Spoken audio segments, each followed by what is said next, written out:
রান্না হচ্ছে বন্ধুরা। তো যতদিন পারি রেঁধে বেড়ে খেয়ে নিই। থাকি তো ভাড়া বাড়িতে, তো ভাড়া বাড়িতে থেকে নিই।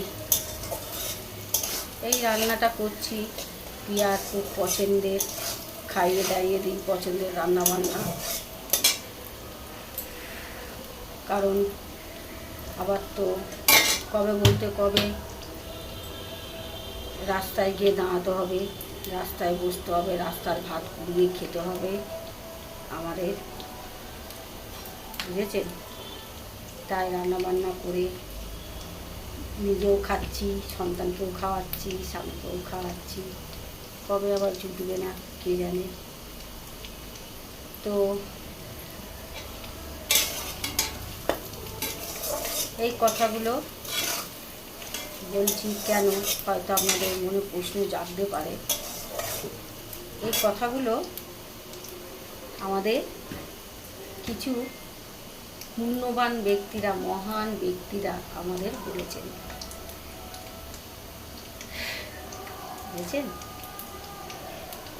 সেই সব ব্যক্তিরা বলেছেন, অকৃতজ্ঞ, বিবেকহীন, মনুষ্যত্বহীন সব ব্যক্তিগুলো। তো আমার যতটা জানা, ভগবান কারুর একার না, সকলেরই। ভগবানের ঘরে দের আছে, অন্ধের নেই। তাদের কাছে সমান বিচার সঠিক সময় ঠিকই হয়, তারা ঠিকই করে। আমি যদি কারুর কোনো ক্ষতি করি, তাহলে আমার বিচারটাও সেইভাবেই করবে ভগবান।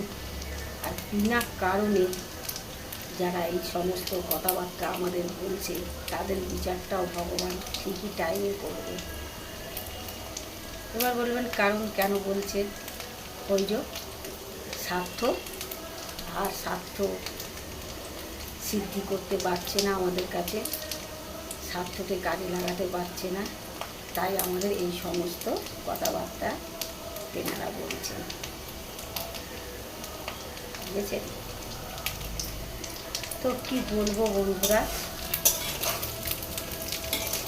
কারোর তো কোনোদিন ক্ষতিও করিনি, কোনো কিছুই করিনি, কারোর কোনোদিন কোনো ক্ষতিই করিনি। যতটা পেরেছি আমার যেটুকুনি সামর্থ্য দিয়ে পাশে দাঁড়াবার চেষ্টা করেছি, বুঝেছেন? তো তারা এইসব কথাগুলো বলছে, যারা আমাকে ঘর করে উঠে দাঁড়িয়েছিল, বুঝেছেন? তার কি বলবো বন্ধুরা, কিছু বলার নেই। খালি এটাই ভগবানের কাছে কামনা করি,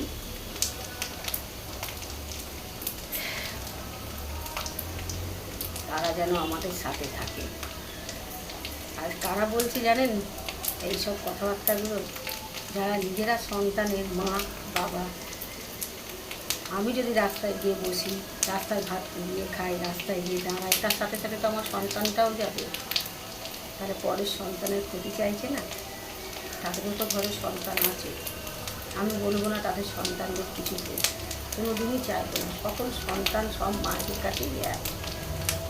কিন্তু তাদের একটু ভাবনা চিন্তা করে কথাবার্তাগুলো বলা উচিত। কী বলবো বন্ধুরা, ওই যে বললাম না, সময় যখন খারাপ যায় তখন চারিদিক দিয়ে মানুষজনেরা এইসবই কথাবার্তা বলে।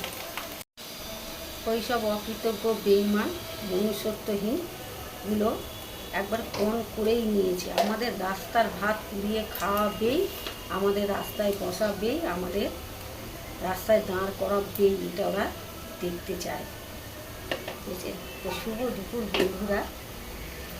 আর আমিও ভগবানের কাছে এই কামনা করি, জঙ্গলে থাকি, রাস্তায় দাঁড়াই, রাস্তার ভাত কুড়িয়ে খাই, রাস্তায় থাকি, যাই করি না কেন, যেন আমার স্বামী সন্তানের হাতটা আমার হাতে শক্তভাবে যেন চেপে ধরে দাঁড়াতে পারি, থাকতে পারি, খেতে পারি, বুঝেছে? এর থেকে বেশি কিছু আর ভগবানের কাছে আশা করি না। স্বামী সন্তান